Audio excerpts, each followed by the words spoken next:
Hello and welcome to Cre8. We're here today with John Hughes from the John Hughes Motor Group. Now John's group employs over 500 people, sells approximately 1,450 new and used cars each and every month. On an annual turnover basis, John turns over $450 million a year.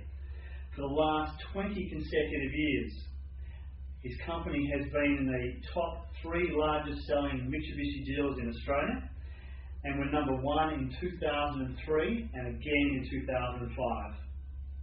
Last year, John outsold the next top selling Hyundai dealer in Australia by over 2 to 1 and has had 7 consecutive years as the world's biggest seller.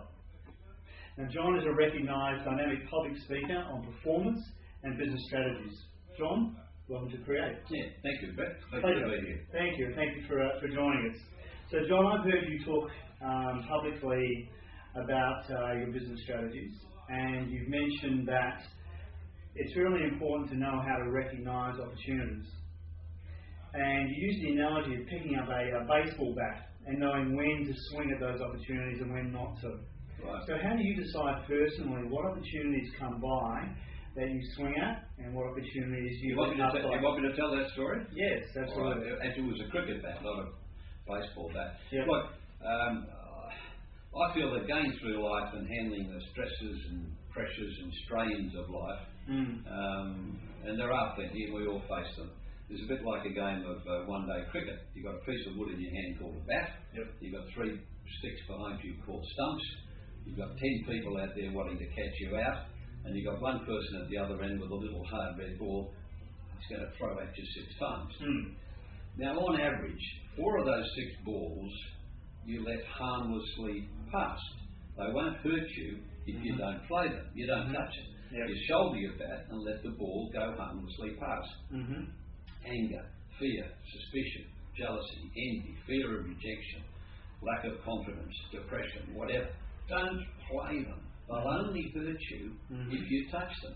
Yep. Put your bat on your shoulder and let it go past to the wicketkeeper. Now, on average, one of those 6 balls is on good length and it's right on the middle stick, and you've got to deal with that. So you pad up, you get behind your bat, and you deal with that, and you go bang, and you kill it dead on the spot. Done, finished, move on. And on average, one of those 6 balls is a loose ball you can score from. It's an opportunity. Right. The trouble is, too many people try to play every ball, and too few people know which balls to let go, which balls to block, and which balls to score from. And I've got to tell you, I shoulder my bat 15, 20 times every day. So how do you decide? Because obviously in this business you get a lot of opportunities. You get a lot of dealerships coming to you and saying, you've got a great business here, would you like to take us on? How do you decide whether you will or you won't? Well, I mean, you've been in business a long time, so you've obviously got a set of criteria that you use. Well, the first thing is, and I stick to the knitting. Now, this may not be for everybody. A lot of people might be smarter and better and brighter than I am, and they might be able to diversify, they may be able to expand. I'm a great believer in the law of diminishing returns. The further you are away from your base, the far less opportunity you get of maximising the opportunity. So I don't look at anything that hasn't got 4 wheels on it. Yep. I mean, basically, simplistically, that isn't absolutely correct every time, but I get phone calls from people offering me all sorts of things, and I'll say to them, the first thing I'll say to them is, has it got 4 wheels on it? And they're taken aback a bit. They say, Mr. Hughes, what do you mean?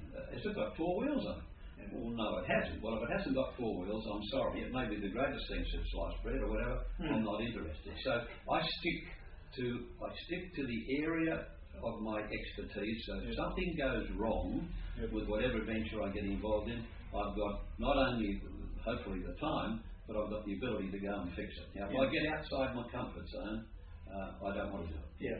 Everyone, when they're looking at opportunities, makes mistakes sometimes. Yeah, sure. So I'm sure you've had plenty of mistakes in your career. Sure. But your striking average is obviously pretty good. You've built a very large and successful business here over your lifetime. Yep. So your striking rate must be pretty good. Yeah, but I've made a lot of mistakes too, don't you? Yeah. But you learn from your mistakes. Yes. And you never, ever, ever make the same mistake twice. Right.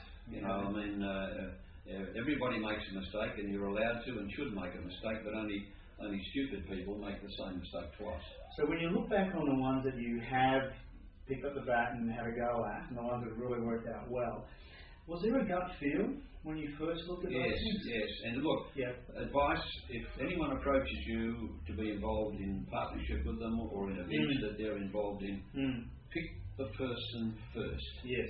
Pick whether it's a partner or a joint venture or whatever, but pick the person before you pick the opportunity. Yep. Now, when I look back over the years and the areas and the ventures that I've been involved in that haven't worked, it's because I had the wrong person to start with. Yes. And I've realised now that's fundamental. I totally agree with you. For the number of people that we've actually interviewed on these sorts of subjects, I think the majority of them say exactly the same thing. It's down to picking the right person, either from an employee point of view or if you're going to joint venture or partnership with someone. Again, picking the right person. So, over the years, have you developed an ability to pick the right person, or do you think you've always naturally had that ability? No, I've learnt it, and I've learnt it because of the... I've learned it the hard way. Yes, indeed. I was about to say, I've learned it by the number of mistakes that I've made. Yes. And I'm very, very careful now. Look, I would never... Well, I don't need to, but as I mature through life, I don't think I'd ever get involved in partnership with anybody. I walked into a lawyer's office once a long time ago, and the shelves on 3 walls were groaning with these green covered documents with a brown border. There would have been 20,000, 30,000 of them. I said, what are they? And he said, every one of those is a dissolved partnership. So look, some partnerships work, the majority don't. Yes. And I'm not a person that wants to, fortunately I don't need to, but certainly I don't want to get involved with somebody else. Yes. I make my own decisions. Yes. I take my own counsel. And if I make a mistake, I blame myself and nobody else. Yeah, you've got to resolve that mistake yourself. Exactly. Yeah. The trouble with partnerships is generally they fall out because one part thinks that the other one's not doing as much as they should. Like I'm doing too much of the work and they're sharing half of the profit or whatever it is. That's not fair. It's like a marriage, unless there's a meeting of the minds, unless everybody feels as though they're getting something out of it with an equal degree, there's no point. Yeah. So by now you probably say that that ability to judge the right people is almost like a gut feel. You look at somebody and pretty quickly you know whether this is the right person to employ for the job or I'm prepared to... Well, I apply those sort of techniques, if you like, or that technique when I'm interviewing people. Yes, exactly. Yeah, excellent. So how is the John Hughes Group different to most other car businesses out there? Because I know you see yourself as being quite different. I think the public would generally see you as being different too. Well, the popular conception of a car salesperson is one, we're down there with, well, I won't mention other categories, but... you certainly mentioned lawyer, but... We're on the bottom, well, you said that, not me, but we're on the bottom of the totem pole when it comes to public recognition and so...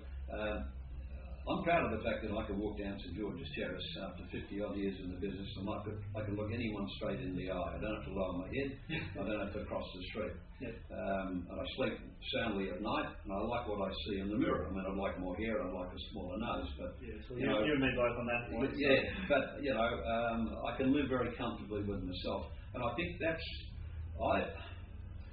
I'm proud of the fact that I'm a car dealer, but I'm a businessman who happens to be in business by way of being in cars. Okay. Now, it could have been any other commodity, and hopefully would have been, and I am very successful. That's a fact. I'm not being immodest when I say that. But I think I could have been very successful in merchandising a lot of other commodities. Well, I happen to love cars, and I'm very, very proud of what I do. So I've set the high jump bar very high when it comes to the reputation and the level of the standard, not only of integrity, but of the level of customer service that I give. Yes. And I'm very proud about that, and so are my people. And we, I like to think very genuinely that we are better than the others. We are different than the others, and it primarily comes from the person at the top. It just doesn't happen. There has to be somebody there making things happen. So do you think that that determination to focus on customer service came from something you learned, or do you think that just was bred into you? Do you think that came from your upbringing, from the way that you sort of came into business and you knew, okay, this is my standard, I'm not prepared to lower it no matter what I do? Yeah, look, it would be wonderfully, it would sound terrific if I said to you, I've always been like this. Yes. I wasn't. Yes. I've grown into it, and the more I realise, and I got this from my own customers, the feedback, because I survey my people, yes, and I read all of the survey forms that come back. And I realised quite a long time ago, 20, 25 years ago, I suppose now, that there was an emergence of consumerism that wasn't there prior. And, people now are better educated, they're more demanding, they're more sophisticated, they've got more choices, there's more competition, and they're far more discerning than they used to be. For example, people hate pushy salespeople. Yes. There were 20, 30 years ago, there were American sales trainers who would come out and they say things like, who speaks first loses. Yes. There was this silence when you... This competitive thing between and that salesman and the customer. That went out with lace-up boots, and now people do not want pushy salespeople. I mean, you've got to be persistent. You've got to be, as I say, have the iron fist and the velvet glove, but you cannot be pushy. And, that's how I built my business now on customer service, and I'm past the stage of being passionate about it, I'm paranoid about it. And I think that comes through, both in the way you present yourself to the public and I think people's experience with your salesmen. They're very obviously focused on the customer. Yeah, sure. So do you do a lot of training to... Yes. Yes. To get them to enable them with rapport with people and be able to build rapport? Yes, I do. And look, for anyone listening in that's running their own business or managing, I don't believe you manage people. I don't believe you get behind and cheer them along. I believe you're a leader. You get out in front and say, hey, follow me. And it's do as I do, not do as I say. And, nobody in my company, and I employ 500 people, nobody seriously picks up more rubbish off the floor than I do. Yes. I can't walk past a car and I see a registration sticker that's overdue, and there's 20 salespeople will walk past it 15 times a day and not notice it, but I do. Yes. I lead by example, and my people respect that. I've never asked anyone to do anything that I haven't done myself or that I'm not prepared to do. My people know that, and they understand that. Yeah, you're obviously a detailed person. Is that true? Well, when I say that, because I'm not phobic about it. Look at my desk. I mean that in the sense I came in before the interview and you were looking at the advertisements. And you were going through each car. I write all of my own ads. Yes. All of my own ads. For a CEO of such a large company, that's quite detailed. I get out every Monday with my little dictaphone, and every word of the copy you see in all of my ads is mine. Wow. That's putting your finger firmly on the pulse. Yes, definitely. And obviously the guys that work underneath you would be watching that and going, okay, they come with me. They come with me. We go around the cars. And I look at it and I say, fellas, what do you think about this? And what about a price? And it's all do. I believe in getting my people very much involved, and I'm very hands-on. Having said that, don't get the impression that I'm hands-on with the whole 500 people who work with me. I can't do that. We've got big workshops and big service departments. But on that point that you made before, obviously if that's the standard that you're setting, then that's the standard that's expected down the line from you. Yeah. Can I say absolutely? Yes, sure. And that obviously works. You can pick that up in just, walking around the yards and getting the feel for how people respond. When I was showing into your office today, it was very professional. Yes. Straight on the phone to you, very well done. Yeah. Very well done. Well, incidentally, I think you've picked this up, but I take all my own phone calls. Yes. Why would you ask somebody, why would you get someone who works with you to ask somebody ringing in, who shall I say is calling? Yes. What firm or organisation do you represent? What is the nature of your business? What criteria do you use to talk to you, but you won't talk to me? I take all my own phone calls. Yes. The phone rings, I pick it up. Which is again quite unique. Well, but it obviously works. I get a number of fairly ordinary calls, but I'm You know, if someone's got a grievance or a complaint and they ring up and ask for John Hughes, they get John Hughes. Now, not only does it give me an opportunity to apologise to the customer and fix the problem, just as importantly, it tells me what's going on. Yes. Whilst I like to know what I'm doing right, it's far more important that I understand what we're doing wrong. Definitely. And by taking my own phone calls, by sending out the survey forms, by reading them all myself, by responding to a complaint letter within 10 minutes, and I do, or email, that's what I do. It impresses people. Yes, yes. The professionalism obviously would. So taking a step backwards, when you first started out in this business, in this career, I read in your profile that you were at Atwoods. Most people wouldn't know Atwoods, yeah. Well, in fact, you know, I mentioned my father before, and now I actually mentioned the word, I remember he actually did work for Atwoods very early, Well, Atwood Motors, a lot of people listening here now won't even know the word Vauxhall or Bedford, but they were Vauxhall cars in Bedford trucks. Yes. And they were in Stirling Street, Perth, right next to the Sunday Times. Yes, and that's where I started. And then you left there and you started up Paramotors. Yes. So when you first started out in the business, was that a difficult transition? I'd only just gotten married. I had no money. I genuinely had no money. I borrowed 110% of what I needed. Yes. Which you could do in those days. I suppose you could still do it today if you can find the right.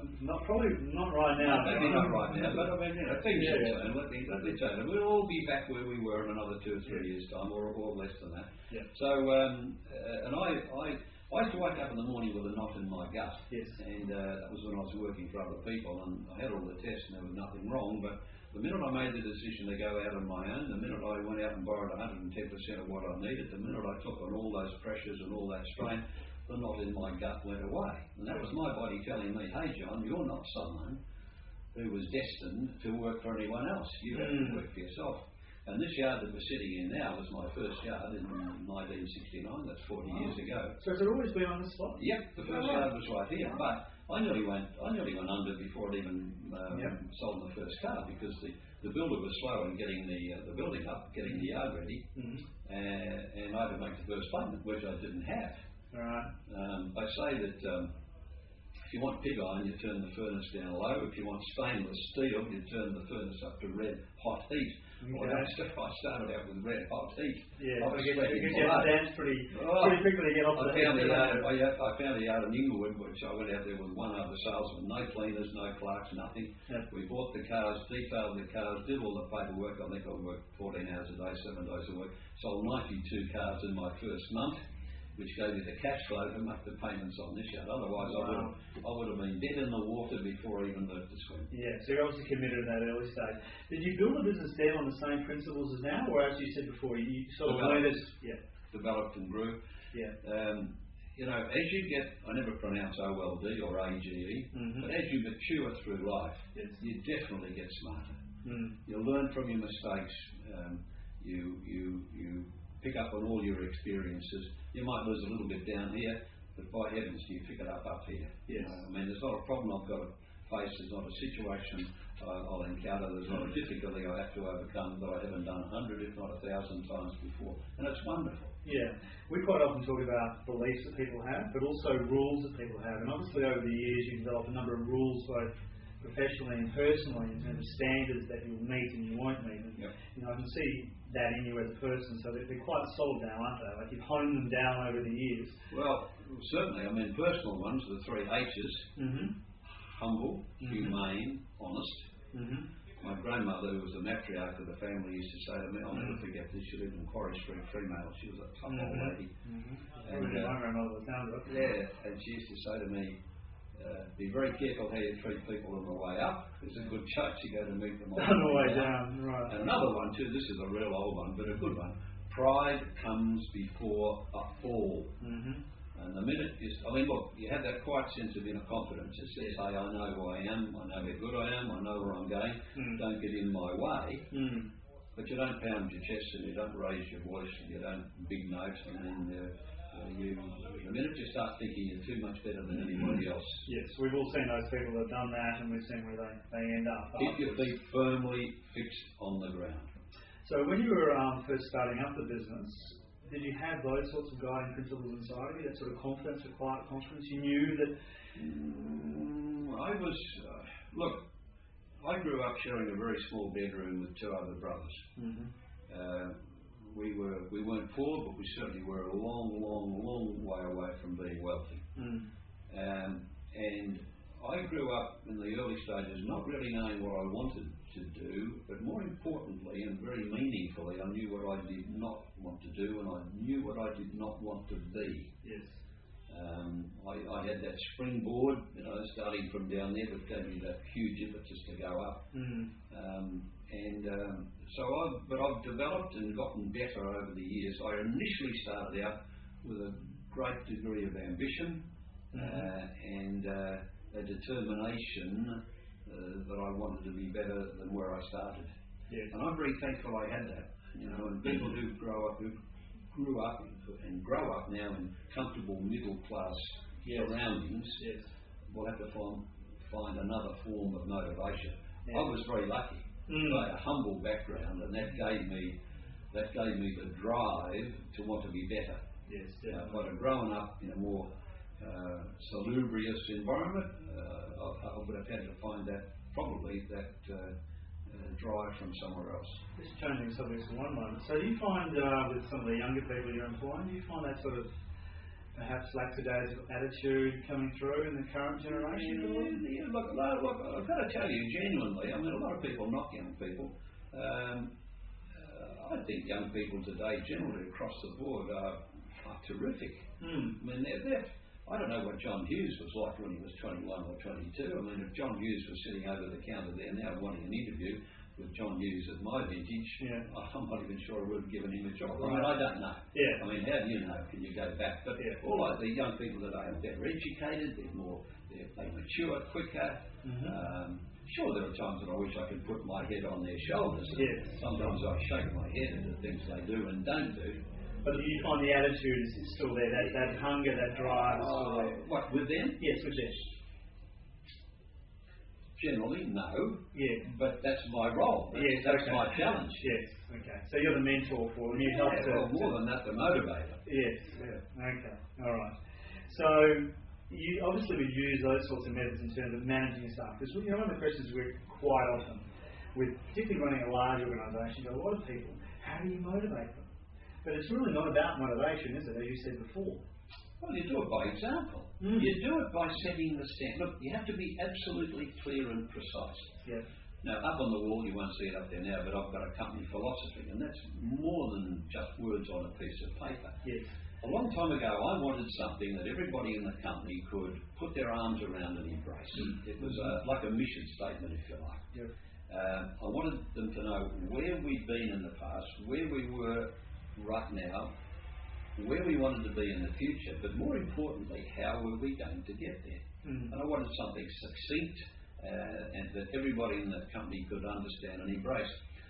And I nearly gave up because it was too hard. To get it down into a short sentence. Anyway, I got a complaint letter from a customer, a couple of minor incidents, and then the final paragraph of this complaint letter said, Mr. Hughes, these incidents detract from the image of your company, which is that of a, and I quote the letter, friendly and efficient company, trading with integrity, and determined to give its customers the best of service.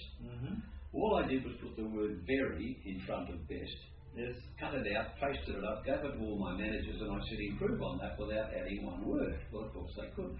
Now, my company philosophy is we are a friendly and efficient company, trading with integrity, and determined to give our customers the very best of service. And I run meetings on that. You could go for 2 or 3 hours on friendly, efficient, integrity, customer service. You can go forever. So you train your people in those particular areas to get that message through to them on a daily, continual, weekly basis. Well, I run sales training at least once a week, and sometimes as well on a Saturday. And absolutely. And you find that by leading by example, by doing that training, that actually gets them to do it? Do you think that's also down to the type of person that you employ that is prepared to follow that? Yes. You obviously have to be very selective when you're selecting people. It's not easy, of course. You meet somebody for the first time over a counter, and it's very difficult to. I like people that give me good body language. I like people that are jumpy and Yes. I want people confidence, I security. want people that want the job that badly they can taste it. And I think that's very important for a lot of people to hear, because I think a lot of people go into interviews and they try and put across their best face and all that sort of thing. But anyone who's experienced interviewing knows it's not just the words, it's not what you're saying. It's down to how you're presenting yourself. And when you're interviewing somebody, you've got to listen with the third ear. Yes. Because they don't always say what they often tell you what they think you want to hear, but it's not that at all. Right. So you've really trained yourself to look for all those subtle signals. Yeah. And I tell you, two very good questions when you're interviewing somebody. Number one is saying, what in your opinion, Brett, if you were to get this job, what could you bring to the table that you think would be better than anyone else that's applying for this position? Yes. What are your strengths? Yes. And you'll find most people are pretty quick at coming out. They'll give you two or three. I'm a hard worker, a great attention to detail, I'm very enthusiastic, I'm whatever, I'm quite knowledgeable. Now, the big question. Okay, Brett, I understand that. What areas, in your opinion, would you need to improve on if you did get this position that would enable you to do the job better? You told me your strengths. Where are your weaknesses? You'd be staggered at the number of people that can't answer that. Staggered. Yeah. The best I get is, my attention to detail sometimes isn't too good. But if someone can answer that to the comment, they say, well, Mr. Hughes, as a matter of fact, I've got this and this, but I'm working on this and I'm doing that. That impresses me. Yes, so they know themselves well enough to describe it to you, and they know where they need to go. Correct. You don't have to tell them. Yeah, and I like the integrity of that. I like the fact that they put it out, and that opens them up. That cuts away, hopefully, from, as I said before, from them telling you what they think you want to hear. Yeah. Yeah. So do you find that you have to motivate your staff, or do you really... Always. Consistently, non-stop. So how do you do that without seeming like someone who's riding them the whole time? How do you motivate your staff? Okay. Well, first of all, if they think that I'm riding them all the time, then I'm employing the wrong person. Yep. That's my problem, not theirs. There's ways of saying things. I mean, you don't dump on people all the time. Yes. I mean, I'll often say to someone who I have a concern about, I'll sit them down and I'll say, Tom, we have a problem. In other words, I'm sharing it. I'm not saying I have a problem with you. I'm saying we have a problem. Yes. And Tom, this is how I see the problem. Let's take a simple one. You're supposed to be at the office at 7:45 every morning, and you're there just on 8 o'clock, or sometimes you're late, and it's bad for the morale of the other people. I mean, this is a very simple one, but sure. So Tom, that's as I see the problem. How do you see it? I say often, well, John, I didn't realise there was a problem. Well, Tom, let me tell you, there is a problem. This is why there's the problem. This is how I suggest that you overcome this problem. Do you think you can do that, Tom? Because, Tom, if you can't, I'm going to give you a letter confirming our discussion in 60 or 90 days' time. I won't have to ask you to move on. In effect, you'll be giving me notice. Isn't that right, Tom? Yes, okay. So it comes down to that sort of bottom line. Yeah, and look, and the people, in your organisation are very clear about where you stand. Oh, look, absolutely, because it's absolutely clear cut. But I was just about to say another great line that I picked up from somebody.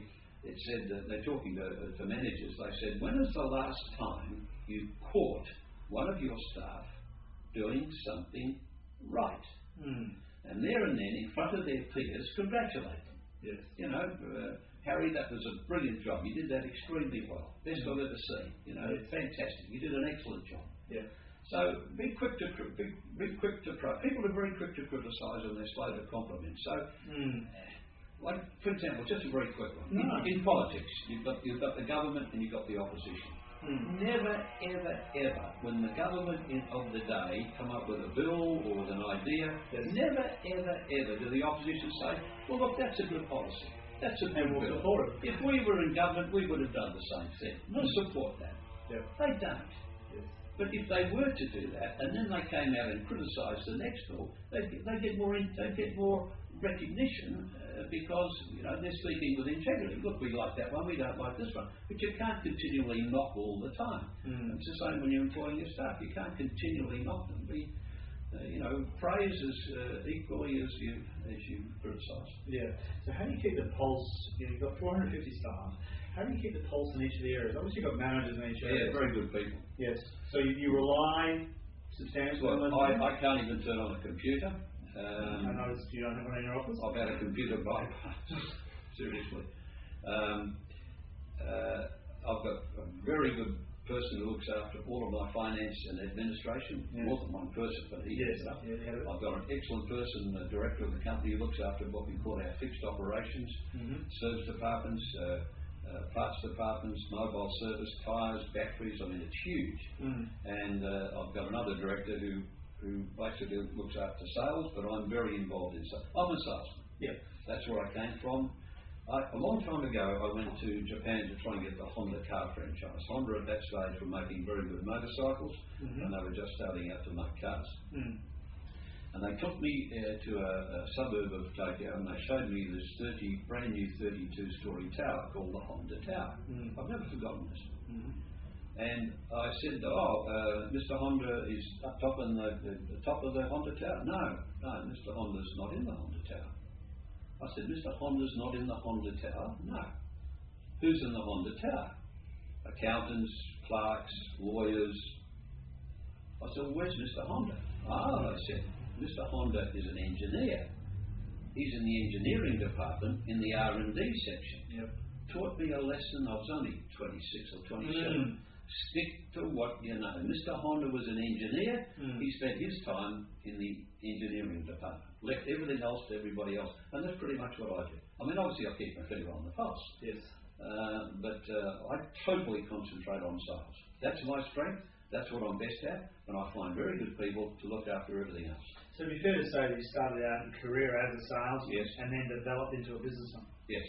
And obviously, having that sales emphasis has worked very well for you in this type of organisation. Yeah, it definitely has. So, what criteria do you look for when you're employing people? Is there a set thing? Passion? Yeah, drive, desire to succeed,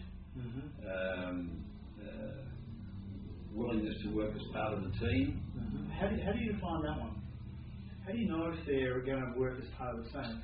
Particularly outside the sales area, if you're employing someone, maybe you don't, but if you're employing someone in the administration or accounting area, I don't get involved in that. I don't get involved in that at all, really. I mean, it's going to be great to say I interview everybody. The pressure of 450 staff, you'll be doing pretty well. 500. Yeah, sorry, 500. I was brought up once, not brought up, but all the gurus tell you, you've got to sign all your own checks. If you're running a tight business, you run your own check. God almighty, it'd take me a month to write out all of their checks. So, that's wonderful for some people. Well, a lot of it's to do with gut feeling. A lot of it's to do with the fact that I've had so much experience.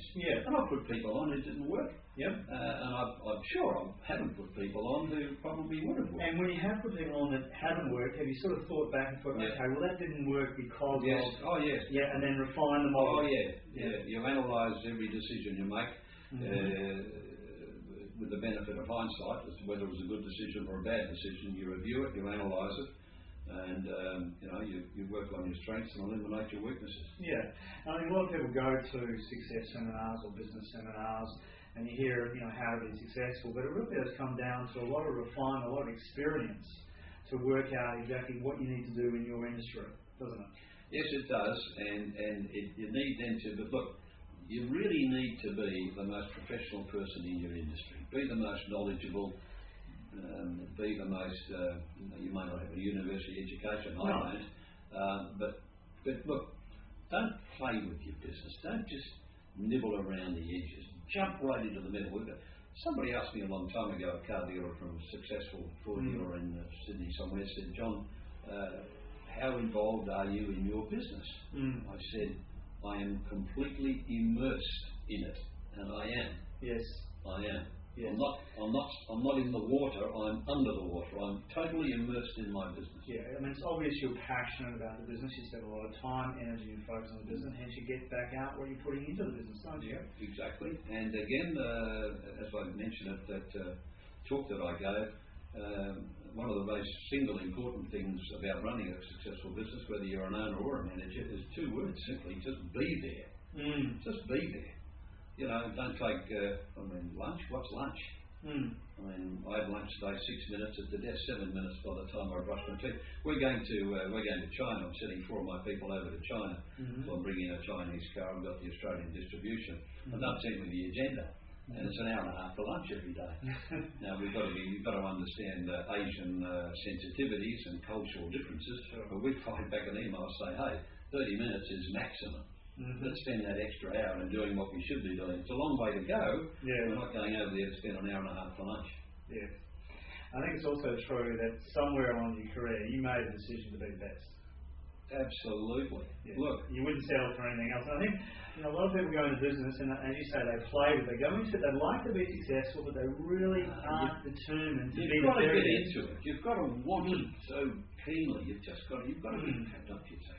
You don't have to be anything, but you know, if you really want to succeed, you've got to be totally passionate about what you do, and you've got to be the best. Yes. I don't care what it is you do, you want to be. This sounds ridiculous, but it's not. This is absolutely genuine. If I went belly up tomorrow and I had to sweep the streets, and I'm absolutely serious when I say this, I would want to be the best street sweeper there ever was. You know, when you go home at night and have your shower and you look in the mirror, you've got to be able to say to yourself, I really gave it all that I had today. I left no stone unturned. I pulled out all the stops. And I'm a bit exaggerating now, but if you don't go to bed at night brain damaged, you haven't done enough. Yeah, and I think it's a common theme when we talk to individuals. It's a bit harsh for a lot of people, but you know, if you get halfway there, you're doing pretty well. Yeah. It's a common theme when we talk to successful individuals where they've got a company, they've built that company up, they're just devoted to the company, and they've made the decision somewhere where it's like, doesn't matter what happens, doesn't matter how successful I'm going to be, but I've made the decision I'm going to spend all my time and energy to be the best. Yeah, I mean, one of my guys said to me when I took on this Chinese franchise, he said, John, I mean, not too many of them would have dared say that, but he's been with me quite a while on it. Yeah. He said, John, he appreciates my maturity, my vintage. Yes. He said, John, why are you doing it? Why? I looked at him and I said, Joe, that's a very good question. Let me ask you a question just as good. I said, Joe, why wouldn't I? It's not why would you, why wouldn't you? If it's a good opportunity and you love the business, why wouldn't you? Go for it, you know. So John, what defines success? Because people talk about that a lot, you know.